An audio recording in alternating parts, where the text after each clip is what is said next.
Hey guys, welcome back to the channel. Today we did some testing with the Dragy again. We managed to get some 0 to 60s and a couple of quarter-mile runs. I'm actually pretty happy with the outcome. We'll get into those clips soon. I just wanted to show you what we're working with. Running right now the stock tires, which are pretty crappy. They're not so hot. Tread is almost gone. I'm going to be replacing them this coming weekend, actually next weekend, but the tires are kind of shot, as you can see, not in very good shape. The backs are completely shot because they were the fronts, so I'm going to be going with an ultra high performance all season tire because I do daily the car and I don't want to get stuck in a snow situation. So I'm going to roll those clips and I'll show you how well the car did with the current setup, and I will be testing again once I get the new tires, and I'm sure I'm going to get a better 60 foot, which is really affecting my times because these tires are just spinning like crazy. It's spin city with these. I'm also going to upsize too from a 235 to a 45 with the factory wheel, so a little more rubber, better compound should get the job done to get much better times. So let's roll those clips.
So I hope you enjoyed those clips.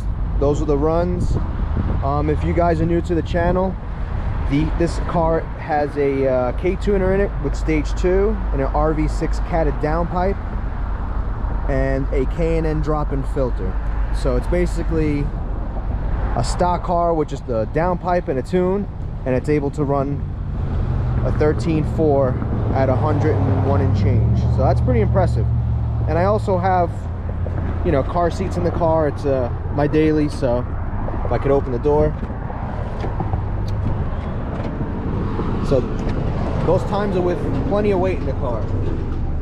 They would probably be better if I got rid of some weight. I have a sub in the trunk as well, so that obviously adds weight to the car. So there's at least an extra 100 pounds, 150 pounds of weight in the car, and it's still able to run a time like that, which is pretty impressive for a 4-cylinder turbo with just a tune.